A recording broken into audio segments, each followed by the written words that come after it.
Salut à tous, j'espère que vous allez bien. On se retrouve aujourd'hui pour le débrief de l'Olympico tant attendu, l'OM qui recevait l'OL dans un vélodrome plein. Superbe tifo, très réussi, je tenais à féliciter les groupes de supporters qui ont fait un boulot de monstre. J'espère qu'on pourra vous montrer des photos pour tous ceux qui l'ont pas vu. Une ambiance de folie et je vais pas vous cacher que je suis très heureux ce soir d'avoir vu l'OM jouer avec autant d'envie, avec de l'agressivité, de la justesse technique, et surtout de jouer quasiment 35 minutes à 10 contre 11 après l'expulsion d'Alvaro. On a vécu une très belle soirée. Alors bien sûr il y aura des polémiques suite au bus de Lyon qui a été caillassé, le match qui a été interrompu après les fumigènes. En tout cas, tout ce que j'ai à dire, c'est victoire totalement méritée pour l'OM, qui avec de l'envie est, je pense, capable de tout et se trouve deuxième du championnat pour le moment. Avant la trêve, c'était une très belle soirée. N'oubliez pas le petit pouce bleu, on vise les 200 pour cette vidéo. Merci à tous ceux qui mettent leur like, ça nous fait très plaisir. N'oubliez pas de nous suivre sur nos réseaux sociaux et sur YouTube pour ne rien louper de nos vidéos. Et nous on va rentrer tout de suite dans le vif du sujet en parlant de la compo d'équipe réservée par André Villas-Boas. Une équipe en 4-3-3, une équipe très classique avec très peu de surprises. Mandanda au but, Sarr titulaire à droite, Amavi à gauche, la charnière Chaeta-Tsar, Alvaro reconduite. Au milieu, Camara est toujours préféré à Strootman comme on pouvait s'en douter. Devant lui, Morgan Sanson est associé à Valentin Rongier, avec devant eux un trio offensif inédit, composé de Payet ailier gauche, Benedetto en 9 et Lopez ailier droit. En face, Lyon est bel et bien privé de Memphis Depay, alors qu'on avait quelques doutes là-dessus, on pensait que c'était un petit coup de bluff. Sur le contenu du match, on a vu un OM très agressif, peut-être un petit peu bridé dans les premières minutes. Ils ont été très conquérants par la suite, j'ai trouvé. Après l'ouverture du score, l'OM ne s'est pas arrêté de jouer, évidemment. Contrairement à Lyon, que j'ai trouvé très inquiétant dans le jeu ce soir, très peu d'envie, alors qu'on a eu un OM très peu pris à défaut ce soir. Et les rares fois où ça a été le cas, les Lyonnais ont mal géré les situations. Dans le pressing, c'était très bien. Dans les passes, on a vu beaucoup moins d'échecs dans les autres matchs de la saison, j'ai trouvé. Une équipe très solidaire aussi qui a bien géré son match, et qui avec beaucoup de courage a réussi à préserver le 2-1 à 10 contre 11 pendant une trentaine de minutes. Comme quoi avec de l'envie, l'OM peut faire n'importe quoi. Ce soir, deuxième de Ligue 1 malgré un début de saison un peu en dents de scie, avec une défaite contre Amiens, une défaite contre Reims, mais ce soir c'est encore un super résultat qu'on obtient, et pour le mental des joueurs ça va leur redonner une confiance de fou. Match en tout cas très engagé, beaucoup de fautes, beaucoup qui ont été concédées intelligemment par les Marseillais pour conserver le score aussi.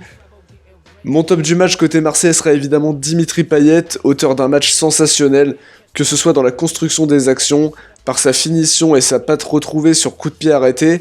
Il aura brillé ce soir, toujours bien placé et revenu aider son équipe défensivement. J'ai trouvé que c'était un vrai leader sur le terrain, on aurait presque pu l'avoir vu avec ce brassard de capitaine ce soir. Il a été solide techniquement, très serein et un vrai poison pour les Lyonnais.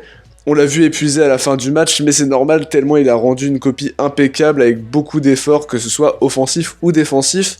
Mon flop du match sera malheureusement Alvaro González, qui a été pourtant le patron de la défense en première période. Il a coulé sur le but lyonnais où il est totalement passif, il comprend pas trop la situation avec Mandanda. Ensuite, il prend un rouge après un deuxième jaune pour une faute stratégique. Ça a failli nous coûter les 3 points, même si dans le fond, ces fautes étaient intelligentes et ont évité à l'OM de prendre des buts ce soir. Pour les Marseillais, je serais relativement cool au niveau des notes, puisque j'ai vu un très beau collectif ce soir, je suis très content franchement. Mandanda a rendu une belle copie, je l'ai trouvé au top dans les airs sur des ballons aériens qui pouvaient être un peu emmerdants. Dans ses relances qui ont empêché Lyon aussi de presser les Marseillais comme il le voulait, en jouant toujours très long. Il fait un arrêt important en début de match et sera serein par la suite tout au long du match. Belle performance aussi d'Amavi et de Sarr, auteur de conservation de balles importante, d'interventions qu'il fallait faire absolument. J'ai trouvé qu'ils avaient tenu leur rôle ce soir. Alvaro, on en a parlé juste avant, donc on n'y reviendra pas tout de suite. Mais Chaeta-Tsar a fait son match aussi, je l'ai trouvé à l'aise et serein. Camara a été exceptionnel dans ce rôle de 6. Beaucoup de ballons récupérés.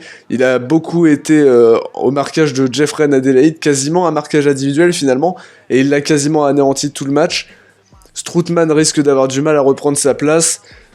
Ses deux coéquipiers au milieu, Rongier et Sanson, ont fait eux aussi un super match. Rongier a beaucoup donné dans ce match, tout comme Sanson qui a apporté sa puissance et sa vitesse pour bien contrôler le milieu. En termes de passes, les deux ont été impeccables, j'ai beaucoup aimé ce que j'ai vu ce soir. Pour Max Lopez, ça a fait du bien, puisqu'on sait qu'il aime le foot, il est toujours précieux pour avoir ses petites touches de balle. On l'a un petit peu moins vu ce soir à ce poste d'ailier droit, même s'il n'a pas fait un si mauvais match non plus.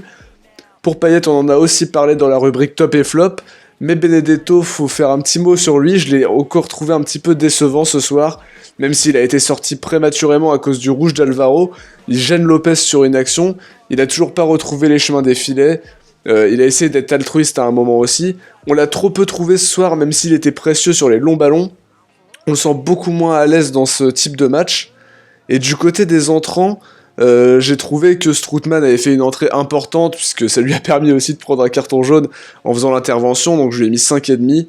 Germain 5,5, important dans la conservation, mais on n'attendait pas non plus l'OM offensif comme ça. Kawi, trop peu de temps pour se mettre en évidence, je lui ai pas donné de note. N'oubliez pas de voter pour le Marseillais du match dans l'onglet Communauté. La semaine dernière, pour le match contre Lille, vous avez été 51% à élire Boubacar Kamara homme du match. Derrière lui, Jordan Amavi avec 21% et Valentin Rongier 14% complètent le podium. Alors n'oubliez pas de voter parmi les 5 joueurs que je vous ai proposés dans l'onglet Communauté. C'est déjà la fin de cette vidéo, merci à tous de l'avoir regardé. On se retrouve très vite pour le deuxième épisode de la grande histoire de l'OM et pour un nouvel épisode d'Actu OM. Ciao les potes, portez-vous bien et surtout allez l'OM.